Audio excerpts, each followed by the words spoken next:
Jacob here from Jacob Smoke Alarm Reviews and more. Today, we are going to be reviewing the firex model fxw-1. Despite what it says on the box, we're reviewing the firex fxw-1, though the box says 1A. And something cool about this alarm.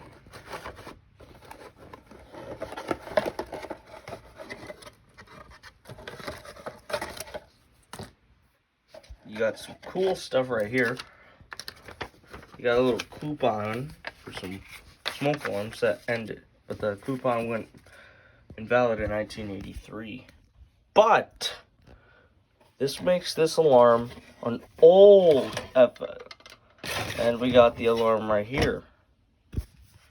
As you may have noticed, I have an alarm identical to this one.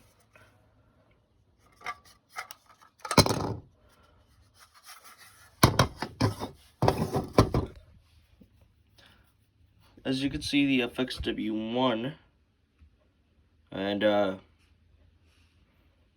yeah. Then we take a look at the back of an FX1020. You can notice it's the exact same alarm. There's no difference between the two, except that this one's a far newer model. This one's very old. I think this one's actually 1983. Yeah, this one's actually 1983. Early, somewhere around March 1983. Or maybe June. It's somewhere between March and June. Based off of what this says right here. Ends on July 29th, 1983. So I'm making a bold statement and saying that it's from 1983. And you got a warranty registration card, something I've never received before. Or no, this isn't a warranty registration notice. Give you like a date code or something.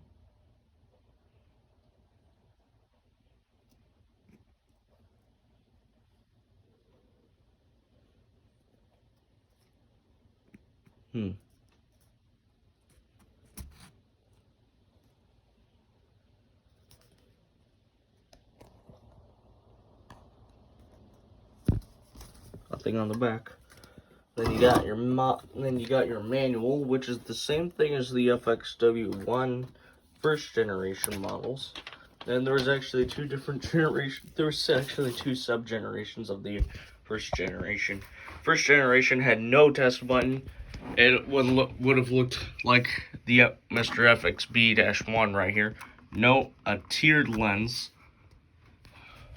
but it would have the same effect, and it would it would be the first alarm to have interconnect.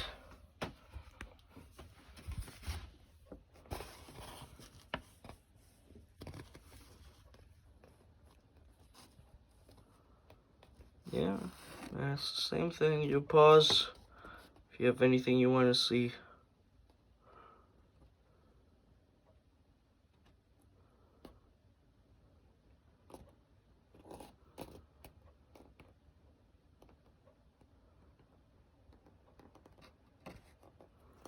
Though more than likely, if you're watching this video, you've probably seen an fxw-1er manual.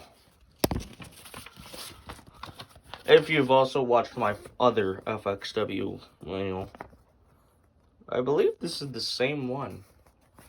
Hold on. This is the exact same manual. This drawer's getting full. Let's pull up my old boxes.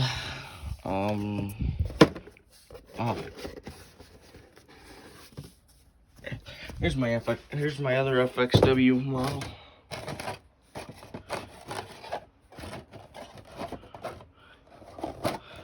I can already tell that there's some differences between this one and this one. This one's made out of cardboard, like thicker cardboard, right here. And this one has thicker writing. And this one right here has thinner writing, and it's put on a much like paper thin cardboard. The box opens differently as well. You pull it from the top, and that reveals the alarm. Well, here you have to also pull it from the top to reveal the alarm, but it's different looking. And it's the same thing for my fxw-1 boxes as well. So yes, but both a very cool alarm. This one says firex smoke alarm, just like all firex alarms did. But this one says firex smoke alarms, which were only used on select models. One of the models actually being the ADC. Oh no, not the ADC. I believe the G6 had it. No, that one had the same logo, but it filled up the entire space. Come on, you're making me look stupid here. Is this my GC? No. Trying to look for you guys an alarm that I know I have an alarm that says firex smoke alarms on the back. I believe the GC is the only one I have.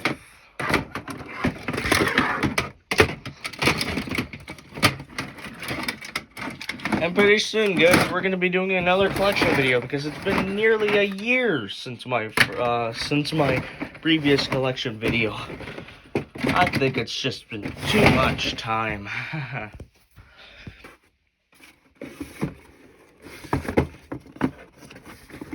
Yeah, I don't have any residential firex alarms.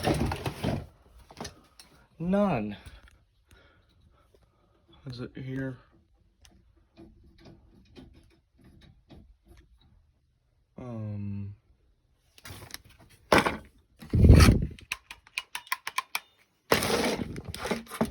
Where's my GC? Maybe on the back of my FX1218? Even more importantly, where is my FX1218? I'll post it right here. So, let's go ahead and power this thing. Alright, we're back. So, you can tell that this is powered now. And it powers on just like any ordinary FX1020. Right. So, go ahead, give it a test.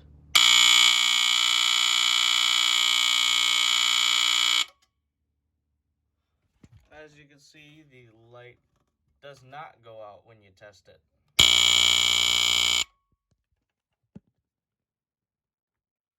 That was the difference between an fxw-1 and an FX1020.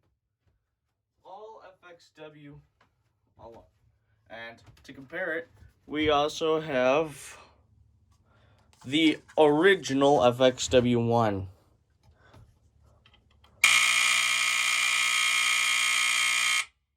Much more unstable, and this one has the tiered button. This one does not have it. This one has the domed button. As you can see, domed button.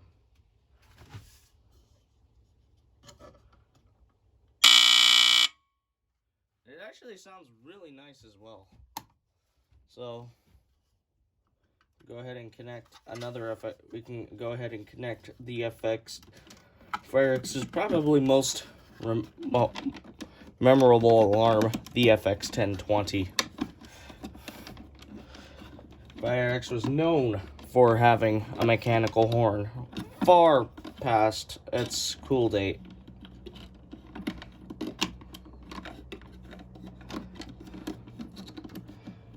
far past when piezos were introduced. They even had their own piezo alarms. They just didn't like making their own. Ooh, that's not good. So yeah.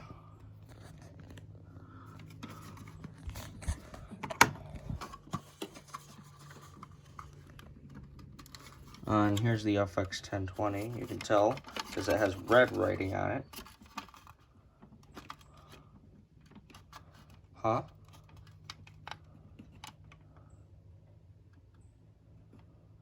That's really strange. How come it's not sounding?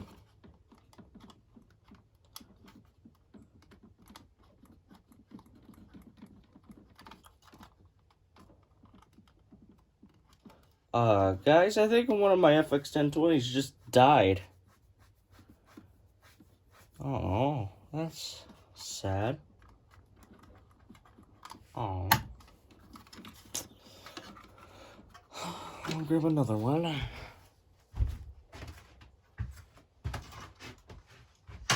Here, let's take my old faithful 1986 one.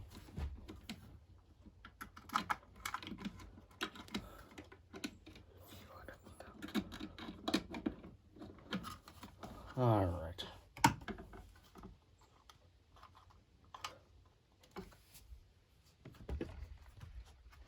Yeah, this is kind of...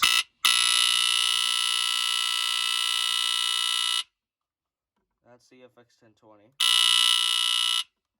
There's the fxw-1.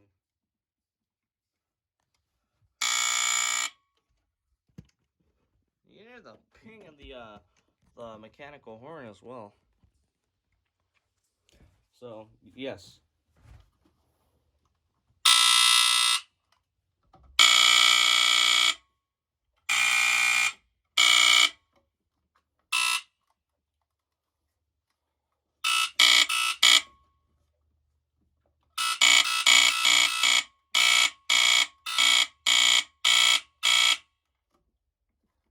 It's just so much fun when you have two instant testing mechanical horn alarms. It's just so much fun.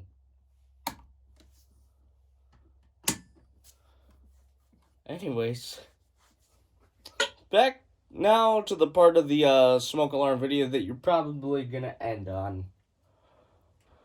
This is a mid-generation, mid-80s style alarm that was used all the way up until they replaced it with this alarm, the fxw-1A, also known as, in the later FX1020 era, it was also known as the fxw-1A with this cover and a bracket. And this as well, with this style base. And also in the later FX1020 era, they started giving us tamper-resist locks in the harness. And previous generations, they would not do that. So, technically, you can say there's 5 generations of just the FXW-1. The first generation being this alarm right here, but without the test button. It was just a tiered lens. Second generation, this one in the first generation would have been 70s. Second generation, very early 80s. 1980 to 1983, these were made. And from 1983 to 1986, these were made. The third generation. And then from these, we'll go into these style. This is a later style FX1020. And, yeah. And then you'll go into the last generation of FX1020s, this generation. One where it used a completely new bracket. One that was easier for the installer to install, because you didn't have to take out the screws and then put them in. As you can see, a brand new base cut, and even a brand new base design too. All in all, very interesting stuff. Okay, why can't I get the bracket off? Very interesting design. This is the new bracket before they switched over to the ADCs. This bracket was also used on the FX-1218. And yeah, that's gonna do it for today's video, guys. Bye. Why not one more test?